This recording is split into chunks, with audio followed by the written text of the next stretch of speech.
Bien, voilà. Donc la guerre de Mimi, deuxième partie. Alors je vais d'abord faire un résumé de la première partie, Je peux au parler? cas où tu peux parler, ça enregistre C'est aussi. bien, c'est Voilà. bien. Histoire de rappeler, de synthétiser ce que tu as déjà dit dans la première partie. Alors là aujourd'hui, donc on n'est plus le 11 novembre 2014, donc on n'est plus dans les commémorations guerrières, on est à Pâques 2015, donc voilà, c'est un autre contexte, le printemps qui arrive et Voilà. l'occasion donc de se remettre un petit peu dans l'ambiance du passé. Alors on a pu le faire un peu tout à C'est l'heure, loin. parce qu'on a vu des voitures de collection tout à l'heure, donc on s'est déjà mis un peu dans le passé, Ouais. en voyant des voitures des années 30, 40, 50, etc. Elles étaient plus jeunes que moi, mais enfin, ça a rapproché certaines. Oui, oui, oui. Donc là, on va revenir, nous, sur les années 40 quand même, donc la période de la Seconde Guerre mondiale. Alors, tu avais parlé surtout la dernière fois, donc euh, en particulier de l'école, et puis des conditions de rationnement, Oui, c'est surtout ça le comment on souvenir. gérait la pénurie. Et puis, comment ça se passait en particulier à Limay, donc pas à Paris, hein, mais aussi finalement dans une famille où il y avait un jardin, Un où il y jardin, avait un une poulailler, maison. au poulailler, pour la viande, un poulailler, un clapier pour les lapins. Donc de quoi quand même, au point de vue alimentaire, se débrouiller, mais il y avait aussi tout ce qui n'est pas alimentaire, donc on avait vu la dernière Et fois. tout ce qui est alimentaire qu'on n'avait pas, du pain, de la farine, du sucre, tout ça on n'avait pas. C'était pas un champ de canne Hmm, à sucre hein, chez nous. non. Et puis on avait vu aussi donc oui, ce qui concerne l'école, et puis donc la question du rationnement dans les différents domaines, et puis le rationnement qui s'est continué après la fin de la guerre, hein, pendant quand même pas mal de temps. Que la France se reconstruise, Hmm. se réapprovisionne, Hmm. recrée tout. Tout était à recréer, y compris beaucoup de bâtiments qui avaient été ou vandalisés, ou occupés, mal occupés, ou cassés par les bombardements.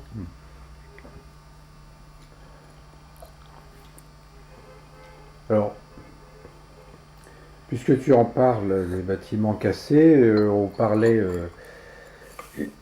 pas plus tard qu'hier du pont, hein, Oui, entre Limay et Mantes, hein, donc, qui le est vieux passé à pont de la Limay. télévision la Oui, semaine dernière. oui. Alors justement, donc ça c'est un reste de bombardement, le pont cassé, ou c'est Je ne sais plus. parce que Oui, Mantes, oui, la je ville de crois. Mantes a été quand même bien Très, abîmée très, par les très. bombardements. Toute l'entrée sur Mantes, venant de Mhm. Limay, toute l'entrée sur Mantes, euh, tout ce qui était face à la cathédrale de Mantes, qui est une très belle cathédrale, un peu copiée sur celle de Paris, hein, Notre-Dame de Paris, elles sont à peu près équivalentes, de forme, d'âge et tout. Et il y avait la rue nationale, qui, une fois passé les deux ponts, en venant de Limay ou venant du nord, qui traversait la Seine, les deux bras de Seine, qui montait pour arriver plus dans Mantes, une petite côte, enfin je sais pas, disons 150-200 mètres. Et là, à droite ou à gauche, toutes les maisons ont été détruites, ratatinées, il n'y avait plus de maison. Alors que c'était un endroit très, justement autour de la cathédrale, très citadin, enfin très ville. Et là, il n'y avait plus rien. Toutes les maisons écrabouillées, écrabouillées. Et Dieu sait que j'ai eu le temps de les voir. À la fois être démolies et après la reconstruction, parce que c'est là que je passais en vélo pour aller à l'école dans Mantes. Pour aller à l'école après le primaire, quoi. Le début du secondaire. Donc la cathédrale, elle a été relativement miraculée parce Oui, que... oui, quand même, oui, oui, oui, oui. Tout autour, ça a été ratatiné et crabouillé par les bombes,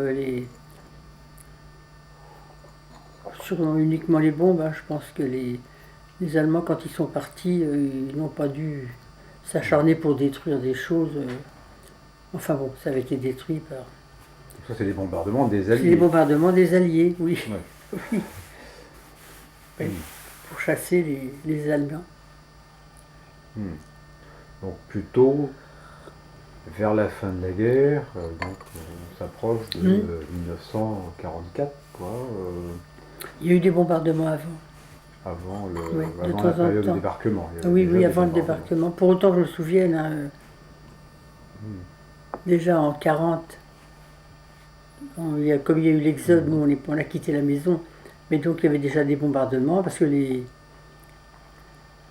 c'était les Allemands qui bombardaient là. Enfin, je ne voudrais pas dire de bêtises, mais quand on a dû nous quitter, les Allemands ils sont arrivés Forcément en après 1900. 39. Bah oui, après. La En guerre 40. c'était septembre. Oui. La guerre c'était septembre 39. Dans l'année d'après, dans les années 40, il y a déjà eu des bombardements. Hmm.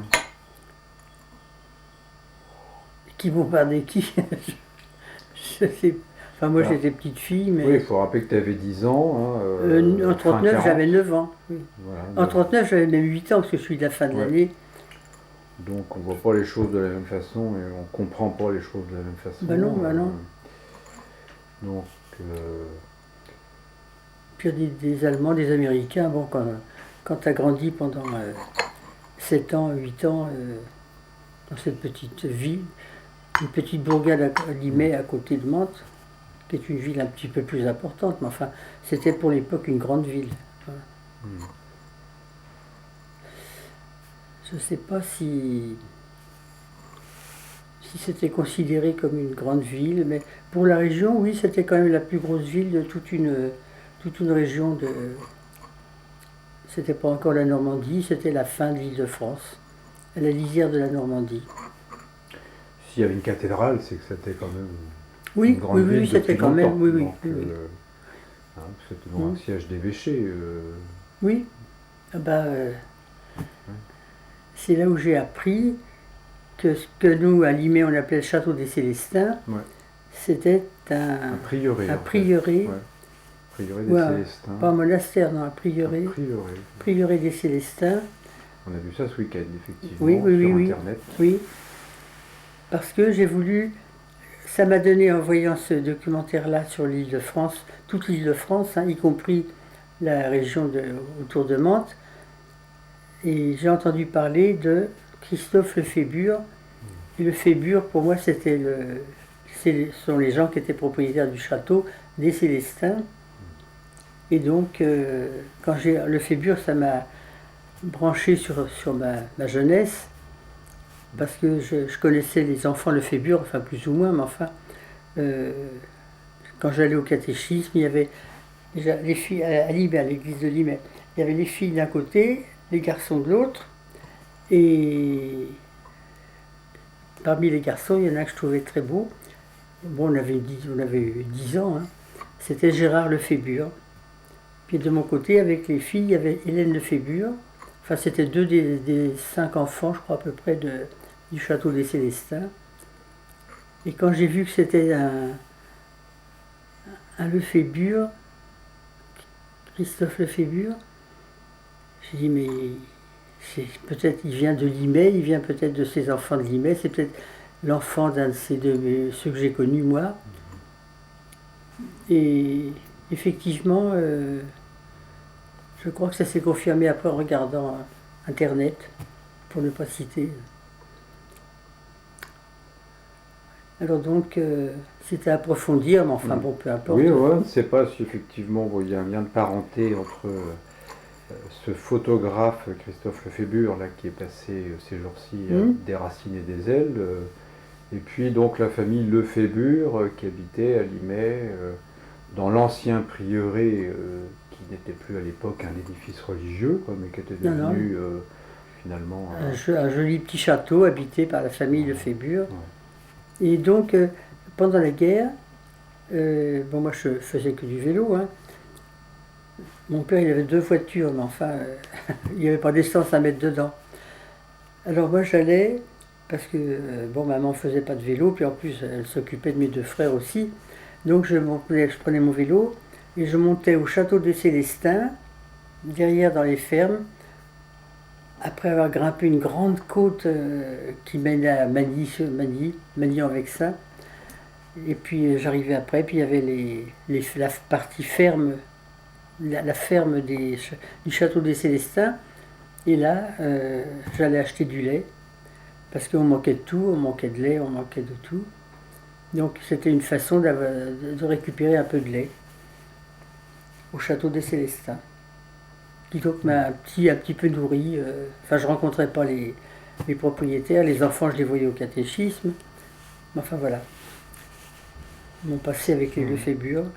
Mais c'est pour ça que ça m'a fait tilt, parce que je suis sûr que c'est un descendant de... Alors il y avait un Lefébure là, je ne me rappelle pas de son prénom, le papa, et puis il y avait un autre Lefébure dans Mantes-la-Jolie, qui lui avait des enfants, Dominique Lefébure, enfin, il y avait des enfants aussi, qui étaient dans Mantes. Donc c'était une famille qui tenait quand même, qui avait ses racines, je ne sais pas au départ, mais enfin, qui était dans la région. Puis avec pas mal d'enfants de chaque côté, donc ça a dû continuer à repeupler les environs. Alors effectivement, ce qu'on a vu sur Internet, en fait, c'est un ouvrage qui est maintenant conservé et mis en ligne par la Bibliothèque nationale, donc qui a été publié autour de 1930, un ouvrage où il y a entre autres question du prieuré des Célestins, et c'est un article qui a été publié par un certain Lefébure. Donc Oui. on peut supposer que c'est justement un de ceux qui y habitaient à ce moment-là. Si j'avais le prénom, je saurais dire si c'était celui qui habitait, mais je ne me rappelle pas des 2 prénoms. Le papa de Gérard, donc celui qui habitait le château, ou son frère. Comme ils étaient très proches, hein, forcément, 2 frères qui habitent à 3 km l'un de l'autre, à vol d'oiseau. Enfin, Si ça a été publié en 1930, c'est que ça doit être son père, voire son grand-père. Oui, qui l'a écrit. oui. Et puis donc là, on parle d'une famille, plutôt une famille de notables catholiques. Catholique, c'est sûr, oui, très catholique, oui. Des gens qui avaient sûrement un bon niveau de vie par rapport à d'autres, pour habiter une grande maison comme ça. Ça devait coûter cher à entretenir. Hein. En plus, ils avaient Ils avaient la nourriture, ils avaient du personnel, il y avait une ferme. Une ferme et des dépendances. Oui, il y avait. Non, c'était un très très joli château, c'est toujours d'ailleurs, mais enfin, j'ai pas l'occasion de. J'aimerais retourner un peu par là, voir un peu, retrouver mes traces de jeunesse, remarcher sur mes pas. Maintenant que tu as de la famille dans les Yvelines, depuis peu, il y a. Voilà. Il y a Que ta famille Versailles qui se s'est rapproche installée de à Mantes. Versailles. Oui. Ça peut être une occasion de retourner se promener dans les Yvelines, alias Seine-et-Oise. Et revoir la maison où j'ai grandi, moi. J'y suis pas né parce que je suis né, j'ai dû le dire déjà, dans le Pas-de-Calais, sur la plage du Touquet Paris-Plage, dans les années 30, au début des années 30. Mais il vaut mieux être un peu, parce qu'il y a 10 ans près, j'aurais pu me rajeunir, mais enfin non, au début des années 30, l'année 30. En fait, pourquoi je disais ça? Par rapport aux Yvelines, non? Ah bah oui, c'est ça. Je suis né au Touquet Paris-Plage et je suis revenu à Limay, là où il y a le château des Célestins. Je suis revenu à Limay vers 5 ans. Vers 5 ans à peu près. Puis après j'y suis resté jusqu'en 53 à mon mariage avec un Parisien. Voilà.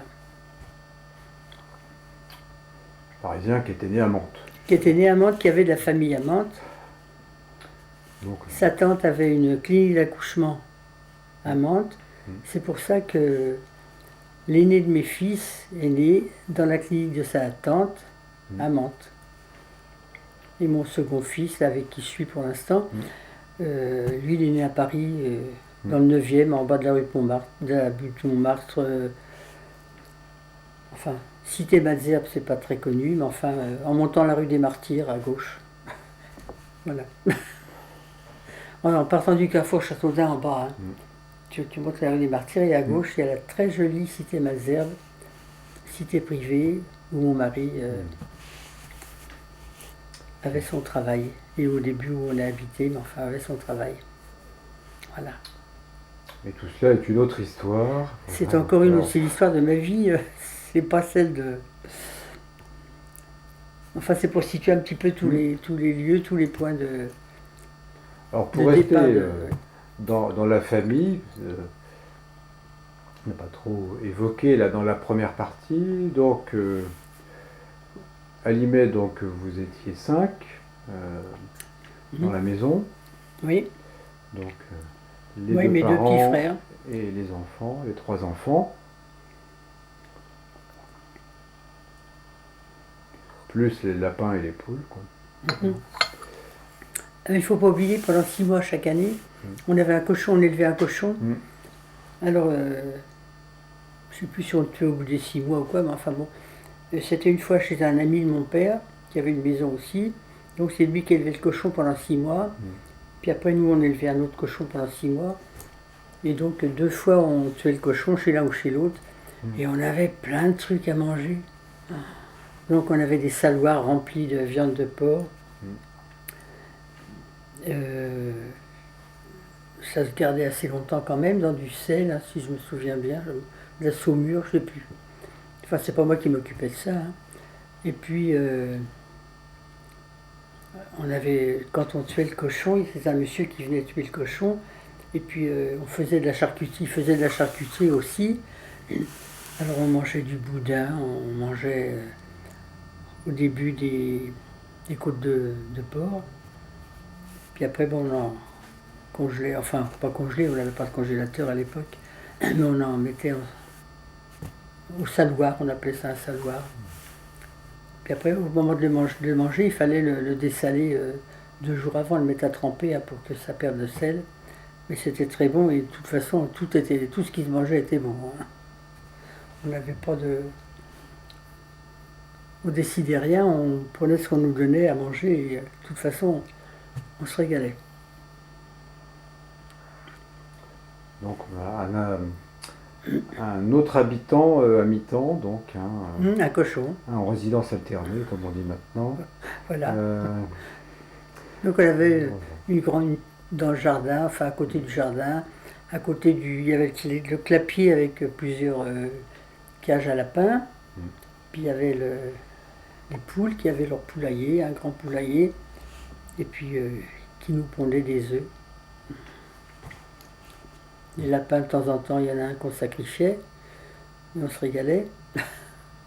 Enfin, tout ça, c'était fait, hein, quand on avait des choses comme ça à manger, des choses de la maison.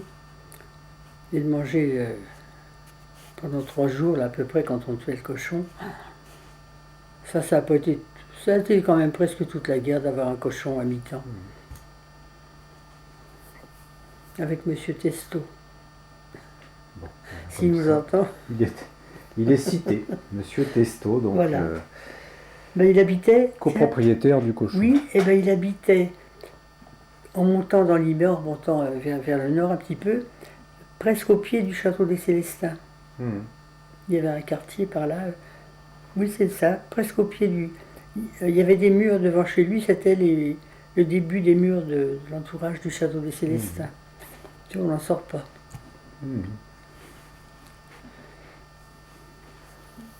Alors, pour rester dans la famille, donc, vous étiez 5,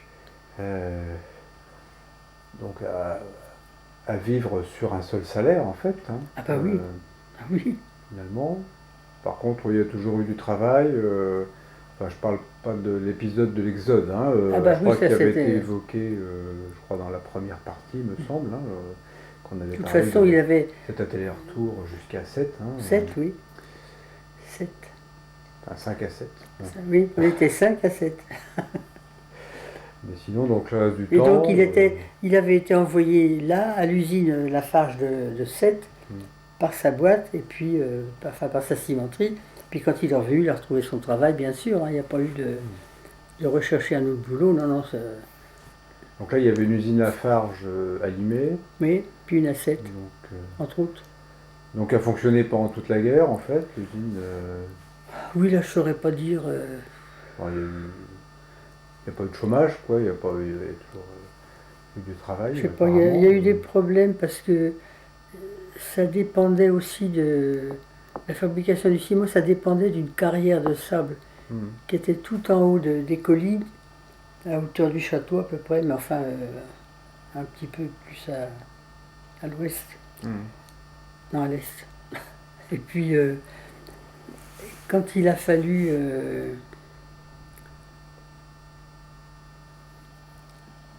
je sais plus très bien là comment.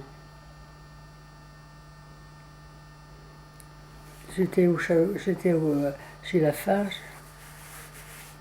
Oui, donc l'usine Lafarge était dépendante d'une carrière, c'est ça en fait, Oui, d'une pour la carrière, oui. fabrique du ciment. C'est ça.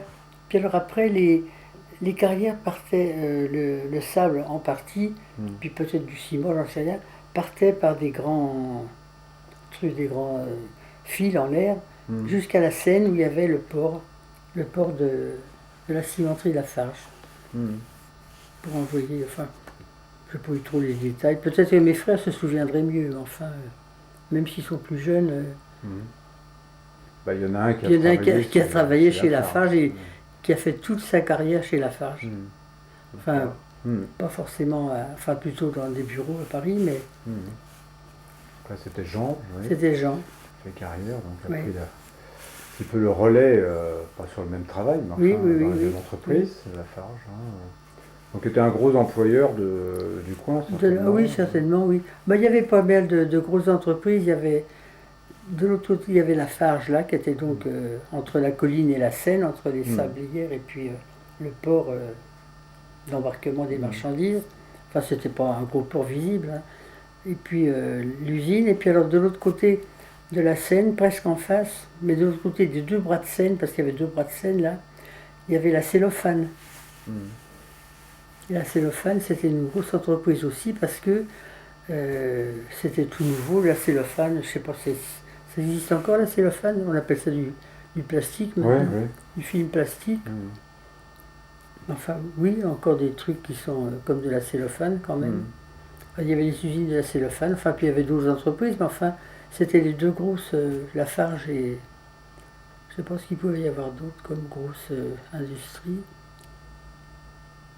Je ne sais plus. Enfin, il faudrait que je revoie le. Dans la famille, vous étiez surtout concerné par Lafarge, Ciment Lafarge. Donc, oui, Ciment Lafarge.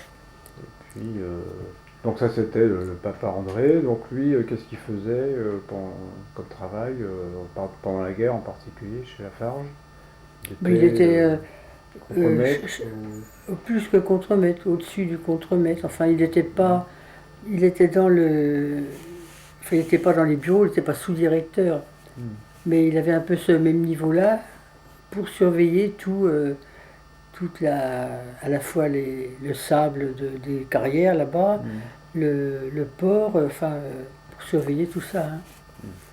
C'était. Non, il avait un niveau très. De haut cadre, quoi. Et sans travailler forcément dans le bureau, dans la bureaucratie. Non, il avait une belle situation. Une belle situation qui lui était tombée dessus, enfin, pas par hasard, mais enfin je l'ai peut-être dit avant. Il avait un ami d'enfance qui était directeur de Poliette et Chaussons dans l'Oise, à Beaumont-sur-Oise, à côté de Beaumont-sur-Oise. Alors directeur de Poliette et Chaussons. Et quand mon père a dû quitter le Pas-de-Calais parce que il avait là-bas, je ne sais pas si il avait là-bas, il était coureur cycliste professionnel. Mais il avait quand même son diplôme, enfin ses études de mécanicien Alors après, bon, il aimait faire du vélo, il a fait vélo, il a fait carrière parce qu'il en a vécu. Il a gagné des grandes courses, pas le Tour de France, il l'a pas fait. Mais enfin, il a quand même fait une belle carrière de cycliste pendant peut-être presque 10 ans. Puis après, bon, quand on était dans le Pas-de-Calais, il avait ouvert une boutique, enfin un magasin, fait bâtir un magasin qui vendait des vélos et des motos.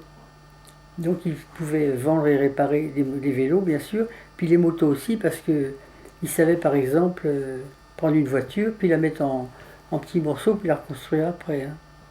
C'était un mécanicien hors pair.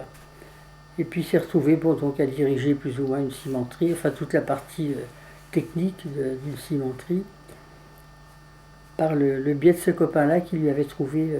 Parce que la saison était trop courte dans le Pas-de-Calais, donc il y avait beaucoup d'Anglais qui venaient et tout, qui louaient des vélos, qui achetaient ceci, cela. Mais la saison était peut-être juillet-août, c'était vraiment